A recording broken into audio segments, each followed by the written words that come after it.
할렐루야.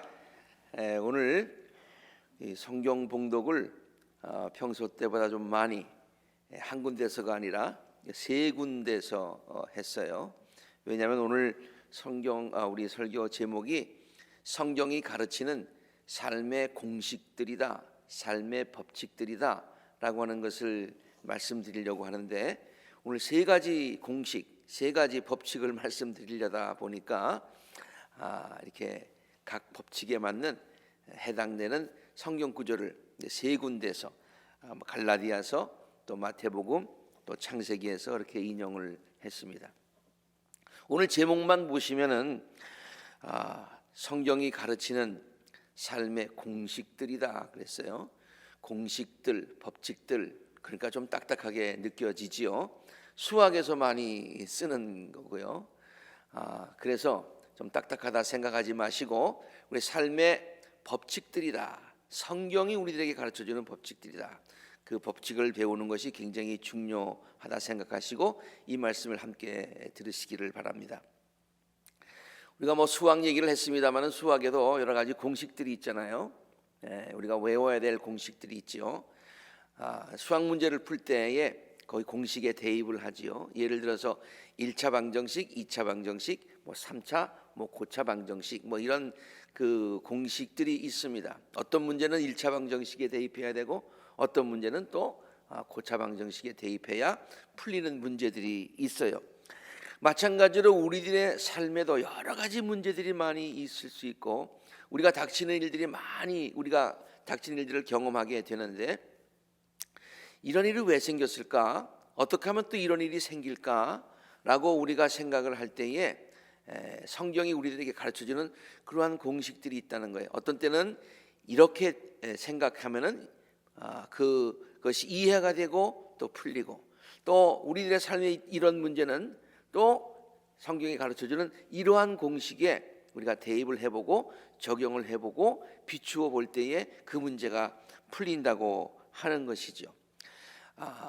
하나님께서 우리 인간을 창조하시고 또 우리들이 이 세상을 살아갈 때에 하나님께서 우리 인간들에게 베푸시는, 하나님이 우리를 다스리시는 귀한 그 법칙들, 원리들, 공식들을 성경에서 많이 가르쳐주고 계십니다. 그 공식들을 우리가 세 가지로 요약을 해서 우리 한번 살펴보려고 합니다. 그 첫 번째 공식은요, 심은 대로 거둔다고 하는 공식입니다. 그것은 첫 번째 갈라디아서 읽었던 본문 말씀이죠. 우리 함께 읽어볼까요? 시작. 사람은 무엇을 심든지 심은 대로 거둘 것입니다. 이것을 아까 수학의 공식에 우리가 비유를 했는데요, 그것에 비유하자면 1차 방정식에 해당하는 것일 거예요. 1차 방정식이라고 해서 중요하지 않다고 하는 것은 아니에요. 가장 기본이 된다고 하는 것이죠. 마찬가지로 이것이 심는 대로 거둔다고 하는 것, 굉장히 1차 방정식 같지만은, 당연한 것 같지만은 매우 중요한 그런 삶의 원리로 성경이 우리에게 가르쳐주고 있습니다. 이것은 성경뿐만이 아니라 세상 사람들도 모두 공감하고 인정하는 그 같은 중요한 삶의 법칙이에요. 그러기에 우리나라 속담에도 다음과 같은 말이 있지 않습니까? 콩 심은 데 콩이 나고 팥을 심은 데 팥이 난다, 그런 얘기죠. 사자성어로 행위의 선악에 대한 결과를 나중에 꼭 받게 된다 라고 하는 뜻의 인과응보라는 말이 있고요, 자기가 저지른 일의 과보를 자기 자신이 반드시 거두게 된다라고 하는 뜻의 자업, 자득이라는 그런 말도 있지 않습니까? 오늘 우리가 첫 번째로 함께 읽은 갈라디아서의 말씀도 이것을 강조해서 가르치고 있는 거예요. 모든 사람들이 다 알고 있고 모든 사람들이 다 공감하고 있는 것인데요, 성경도 이것을 굉장히 강조해서 우리들에게 가르치고 있어요. 하나님께서 정하여 주신 이러한 삶의 법칙을 만약에 무시하고 악한 것을 심고 선한 것을 거둘 것이라고 강조하는 사람, 아까 우리 속담에 콩 심은 데 콩이 나고 팥 심은 데 팥이 나는데, 콩을 심어놓고 팥이 나가기를 바라고 팥을 심어놓고 콩이 나오기를 바라는 사람은 스스로 속이는 자다. 그리고 하나님의 그 창조 원리, 삶의 원리를 무시하기 때문에 하나님을 조롱하는 사람이다 라고까지 오늘 본문 말씀이 이야기하고 있지요. 자기를 스스로 속이지 마십시오. 하나님은 조롱을 받으실 분이 아니십니다. 사람은 무엇을 심든지 심은 대로 거둘 것입니다. 그렇게 강조하고 있습니다. 심은 대로 거두게 된다고 하는 이러한 삶의 법칙이 얼마나 중요한 것이란가 하는 것을 나타내주는 엄중한 말씀인 것이죠. 성경은 이렇게 삶의 원칙을 우리에게 가르쳐 주었을 뿐만 아니라 이렇게 삶의 원칙을 믿음의 사람들, 또 성경에 나오는 많은 사람들의 그 이야기를 통해서 우리에게 증명해 주고 있어요.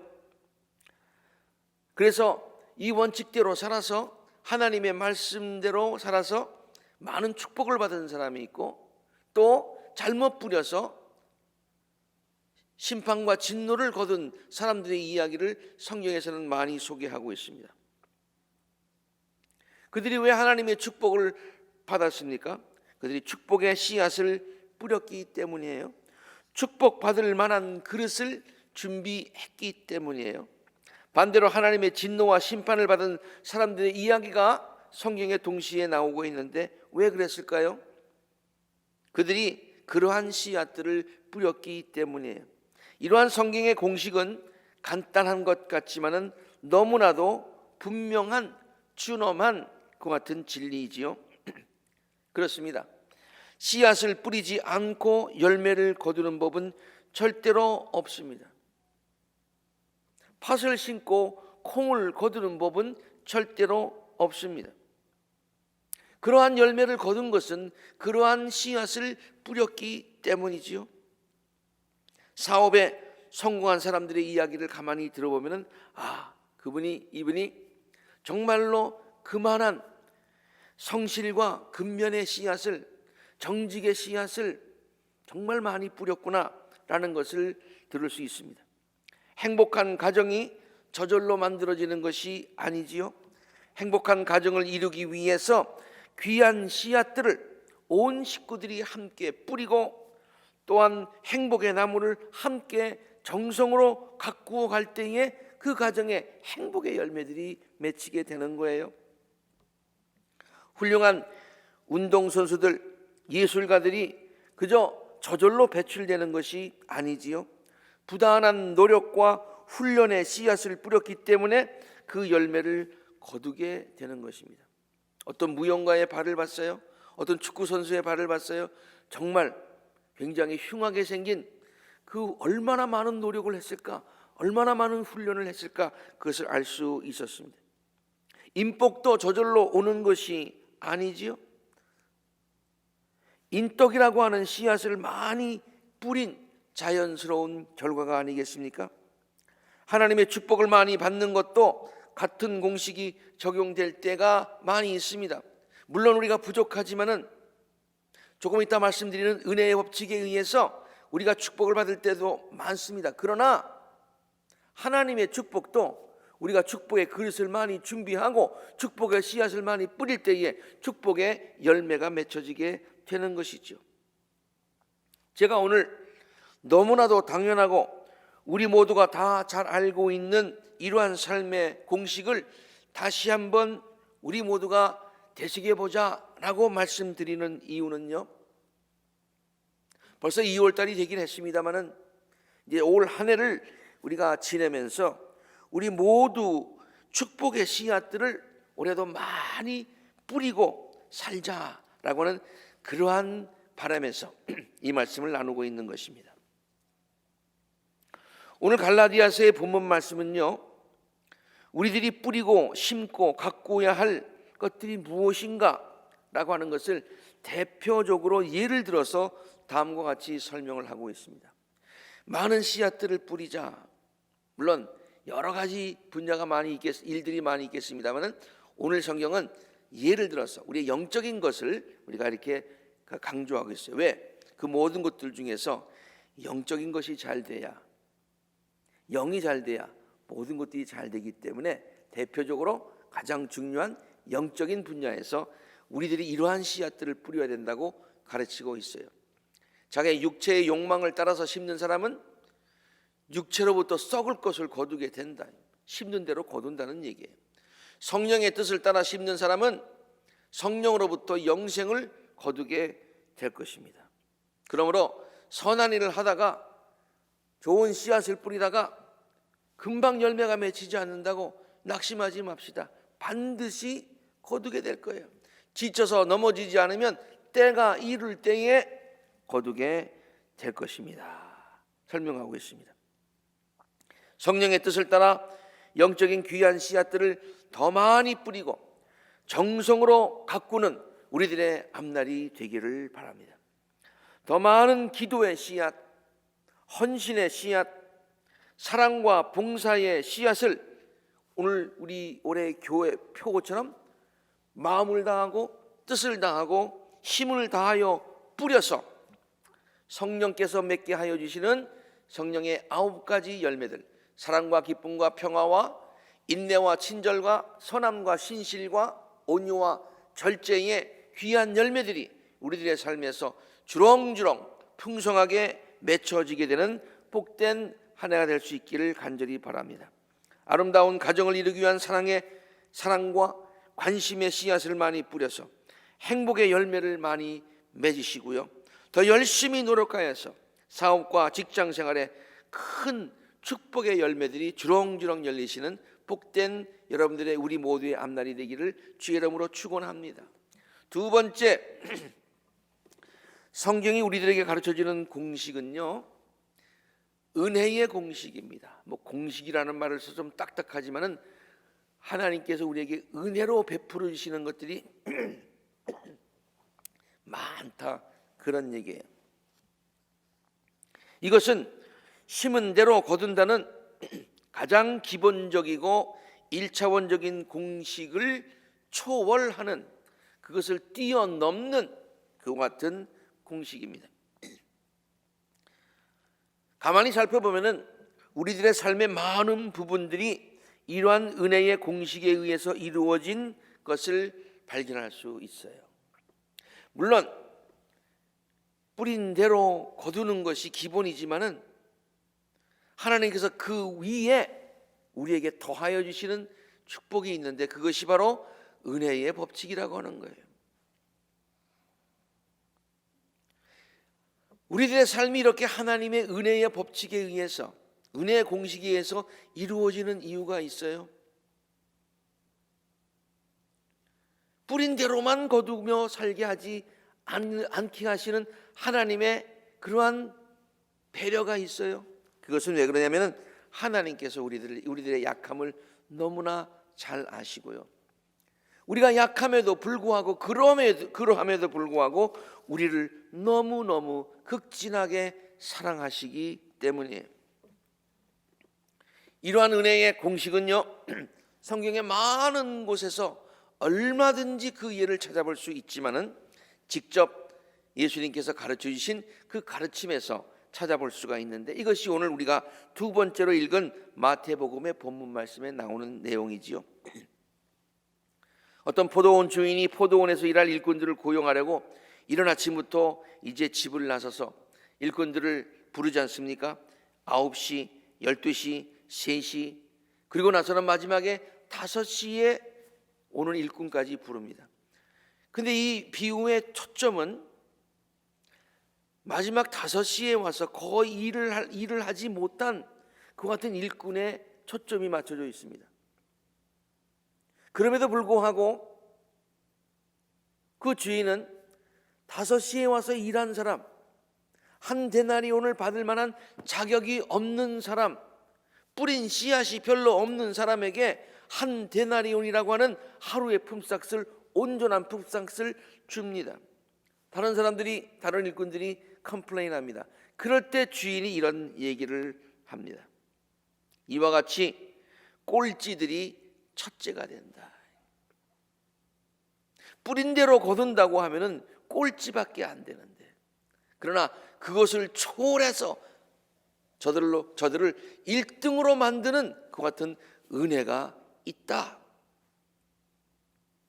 예수님은 이 말씀을 통하여서 이와 같은 은혜의 진리를 우리들에게 가르쳐주고 있는 것입니다. 우리 모두는 이 비유에 비추어 보자면은 오후 5시에 포도원에 들어가서 일하게 된 일꾼과 같은 그런 존재들입니다. 온전한 하루 품삯을 받을 자격이 없는, 축복을 받을 자격이 없는 그 같은 여러 가지로 부족한 그런 존재들입니다. 그런데 하나님께서 자격이 없는 우리들에게 온전한 하루의 품삯을 은혜로 주신다는 말입니다. 첫째는 구원하여 주시고, 구원하여 주신 이후에 우리에게 은혜를 베풀어서 축복을 주시고 우리의 삶을 보호하시고 인도하여 주시는 것이죠. 자격으로만 따진다면은 꼴찌와 같은 우리들을 첫째처럼 대우해 주신다는 거예요. 왜? 우리를 사랑하시기 때문에. 심은 것은 별로 없지만 심은 대로만 거두게 하지 않으시고 우리들의 삶에 하나님의 은혜로 풍성하게 채워 주신다는 말입니다. 우리들의 삶도 마찬가지입니다. 우리들은 우리가 심은 것 이상의 열매를 거두면서 누리며 살고 있는 것이 사실입니다. 한번 생각해 보세요. 우리가 가지고 있는 것, 누리고 있는 것, 하나님께로부터 받은 것들, 이 모든 것들이 우리가 그만큼 일했기 때문에 그것에 합당한 일한 것만큼 그것을 우리가 누리고 살고 있습니까? 아니잖아요. 뿌리지도 않았는데 거둔 것들이 또 많이 있고요. 하나를 뿌렸는데 주님께서 말씀하신 것처럼 100배, 60배, 적어도 30배를 누리며 우리가 살고 있지 않습니까? 자격이 없는데도 우리들에게 귀한 사명을 주시고 그 사명을 감당하는 힘도 주시고 그 사명을 감당하면서 하나님의 귀한 은혜와 축복도 누리게 하십니다. 이것이 모두 다 하나님의 은혜 아닙니까? 나의 나된 것은 하나님의 은혜라고 고백한 바울의 고백이 정말로 우리들의 고백이라고 느껴지지 않습니까? 하나님을 믿고 따르는 성도들의 삶이 복된 이유가 바로 여기에 있는 것입니다. 하나님은 당신의 백성들에게 심은 대로 거두면서 살도록 하시지만은 그것이 중요하다고 우리에게 강조하시지만은 그러나 그것을 초월한 부족함에도 불구하고 그러함에도 불구하고 우리들을 축복하시는 하나님의 은혜로 우리를 이끄신다는 말이죠. 사랑하는 성도 여러분, 올 한 해에도 아니 우리들의 앞날이 우리들의 자녀들의 앞날이 하나님의 은혜가 풍성한 은혜가 우리 모든 성도님들의 삶과 심령에 넘치시기를 간절히 바랍니다. 하나님의 은혜의 축복이 그 공식이 우리들의 삶에 날마다 체험되고 있음을 작용하고 있음을 우리들의 영이 민감해서 그것을 깨닫고 그 축복들을 누리고 감사하고 나누고 살아갈 수 있는 복된 삶이 되어질 수 있기를 간절히 바랍니다. 그리고 어려울 때마다 더욱더 하나님께 그러한 은혜를 간구하셔서 응답받으시는 복된 성도님들의 삶이 되기를 주의 이름으로 축원합니다. 그런데요,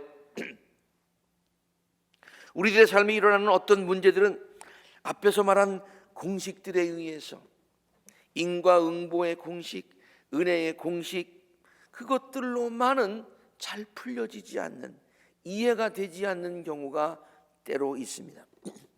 그래서 성경은 우리들에게 마치 수학의 고차 방정식과 같은 성경의 공식을 우리에게 가르쳐주고 있는데 그것이 바로 섭리의 공식입니다. 섭리의 공식. 이건 굉장히 좀 이해하기 힘든 거예요. 좀 어려워요. 여러분 수학을 풀 때 1차 방정식, 2차 방정식보다 고차 방정식은 굉장히 어렵잖아요. 그렇죠?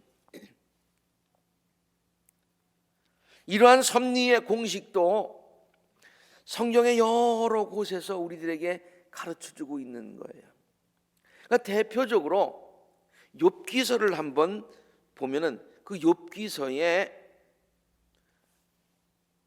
인과응복의 공식만이 아닌 은혜의 공식도 물론 거기에 있지만은 그것보다도 더 뛰어넘는, 더 복잡한, 더 정말 섬세한 그런 하나님의 섭리의 공식이 있는데 그것이 바로 하나님의 섭리라고 하는 것이죠.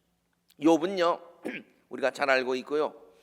요번에 우리가 사순절 기간을 통해서 구약의 시문서를 쭉 읽게 됐고요. 여러분들에게 그 자료들을 아마 많은 분들이 거의 다 받으신 줄로 알고 있는데요. 그 첫 번째 책이 욥기서예요. 욥기서를 보시고 그 안내서에 보시면은 거기에 이제 쭉 자세한 설명이 되어 있습니다만은 욥이라고 하는 인물은요 당대 의인이었어요. 그런데 그가 심한 고난을 당합니다. 친구들이 욥을 찾아와서 욥에게 그가 당한 고난의 원인을 설명해 줍니다. 그런데 그 친구들의 이야기가 쭉 나오는데요. 그 친구들이 이야기하는 것을 보면은 그 논점은 아주 간단해요. 욥, 당신은 인정하지 않을지 모르지만은 당신은 깨닫지 못할지 모르지만은 무언가 잘못을 했기에 이런 결과가 있는 거 아니야? 그렇게 얘기를 합니다. 근데 그렇지 않잖아요. 반드시 욥의 고난은 1차 방정식 인과응보에 의해서 받은 고난은 아니잖아요. 그래서 욥은 항변을 합니다. 아니다. 그렇지 않다. 그리고 자기에게 내린 고난의 문제를 하나님의 은혜라는 공식을 적용해서 풀어보려고 합니다. 그런데 잘 이해가 되지 않아요. 하나님은 그래도 나를 사랑하셔. 이럴 리가 없어. 왜냐하면 은혜의 공식만을 가지고 적용을 하다 보니까 그가 당한 고통이 너무 심한 거예요. 하나님의 은혜라는 관점에서 이해하기에는 자기의 상황이 너무 비참한 거예요. 그래서 하나님께 은혜의 공식을 적용하려다가 오히려 원망이 나오지 않습니까? 이러한 욥과 친구들 사이의 논쟁을 통해서 욥기서가 가르쳐주고자 하는 메시지가 무엇일까요? 그것은 욥이 당한 것과 같은 인생의 문제들은 또 다른 하나님의 뜻이 있다는 거예요. 또 다른 하나님의 공식이 있다는 거예요. 그것을 우리가 이해해야 한다는 거예요. 그렇지 못하면은 절망하고 실망하고 하나님을 원망할 수밖에 없다는 거예요. 그러나 그것을 이해하고 나면 더 깊은 감사가 우리들의 삶에 나오게 된다고 하는 거예요. 제가 섭리라고 했는데요. 섭리라는 말의 뜻을 한번 살펴볼까요? 그것은요, 첫째로 섭리란 인간을 향하신 하나님의 뜻인데 그 뜻이 숨은 뜻입니다. 숨은 뜻이에요. 숨었다고 하는 얘기는 없지가 않다는 얘기예요. 분명히 있다는 얘기예요. 그러나 잘 보이지 않는다는 얘기예요. 두 번째, 우리들을 향하신 하나님의 그러한 숨은 뜻은 모두 선하다고 하는 거예요. 선하다고 하는 거예요. 우리가 때때로 이해할 수 없어요. 나타난 것들은 우리를 무섭게 하고 당황하게 하고 불안하게 하는 것일 수 있는데 숨은 뜻을 보면은 와, 이렇게 좋은 것이었구나 발견하게 된다고 하는 거예요. 예레미야서에 나와 있는 것처럼 내가 너희를 두고 계획한 일은 재앙이 아니라 번영으로서 너희에게 대한 미래의 소망을 주는 것이다 라고 말한 것처럼 말이죠. 로마서의 말씀처럼 우리는 하나님을 사랑하는 사람들, 곧 하나님의 뜻대로 부르심을 사람들에게는 모든 일들이 협력해서 선을 이룬다. 하나님의 뜻은, 숨은 뜻은 모든 것들을 협력해서 선을 이루게 하시는 뜻이다. 그리고요, 세 번째로 인간들은 그러한 하나님의 섭리를 오랜 세월이 지난 후에야 나중에 비로소 깨닫게 된다고 하는 거예요. 이것이 섭리입니다. 나중에 가서 하나님의 선하시고 오묘하시고 놀라운 뜻을 깨닫게 될 터이니, 하나님의 섭리는 우리가 하나님을 믿는 마음으로, 신뢰하는 마음으로 하나님의 뜻을 기다리는 인내가 필요하다.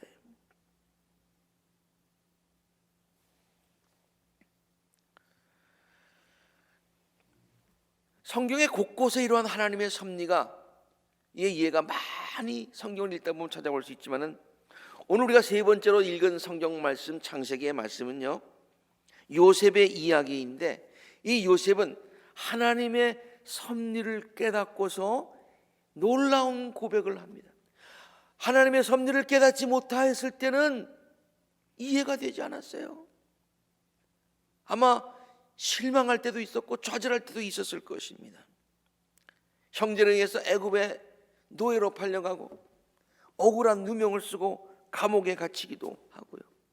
가만 생각해 보면서 인과응보의 논리를 가지고 한번 자기가 당한 고난을 생각해 보니까 내가 뭐 그렇게 잘못한 거, 물론 다 잘한 것들은 아니지만은 그렇게 인과응보의 결과로 내가 이런 고난을 당한다고 이해하기에는 조금 이해가 되지 않는 부분들이 있었어요.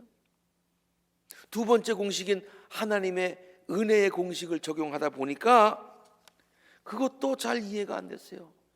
분명히 하나님은 나를 사랑하시는데 어찌 이런 일이 나에게 있을 수가 있다는 말인가.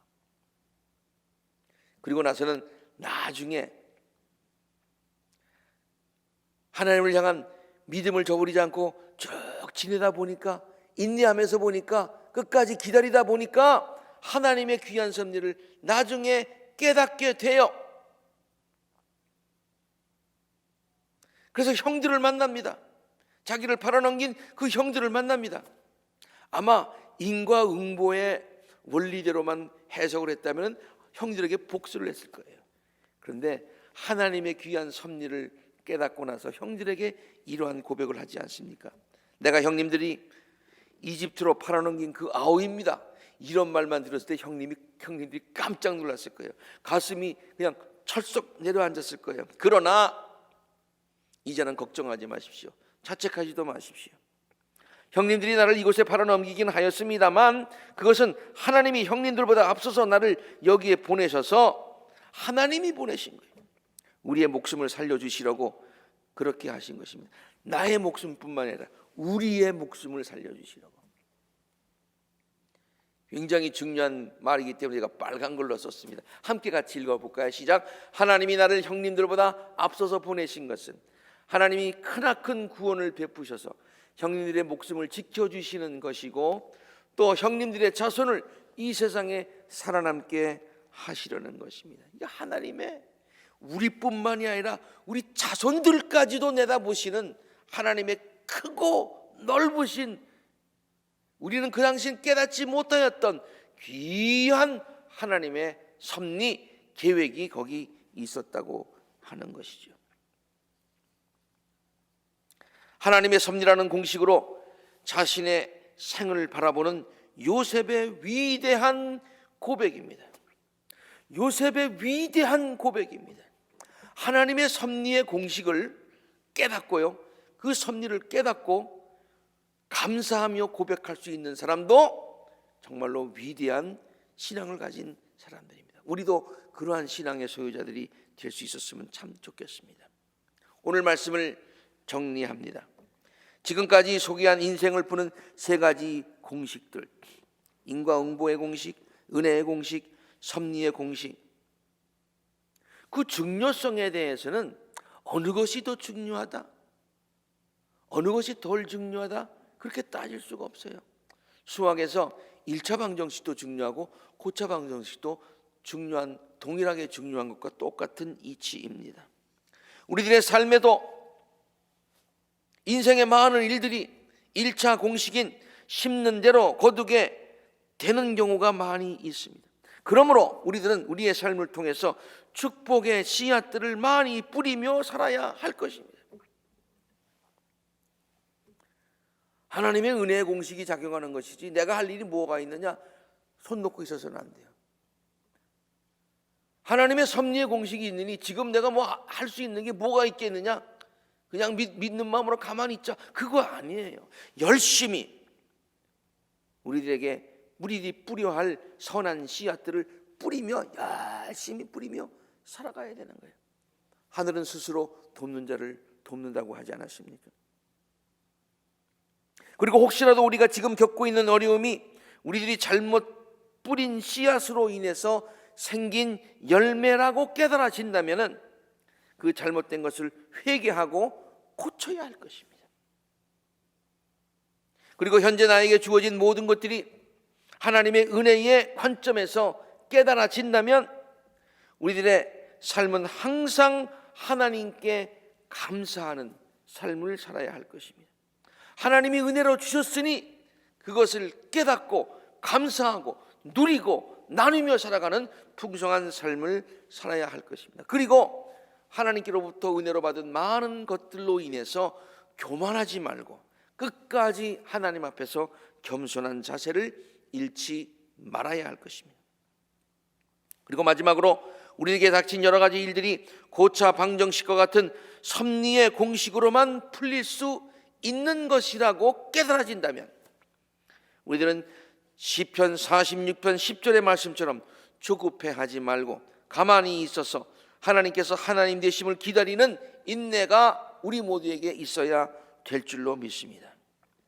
인생의 모든 일들을 풀어볼 수 있는 성경의 이러한 공식들을 잘 이해하시고서요, 하나님께서 주시는 참 영적인 지혜를 가지고 올해도 아니 앞으로 우리의 모든 날들을 승리하며 많은 열매, 풍성한 열매를 맺으시며 살아가실 수 있는 우리 아콜라재단의 모든 성도님들이 되시기를 우리들에게 이러한 지혜를 주신 예수 그리스도 이름으로 간절히 축원합니다.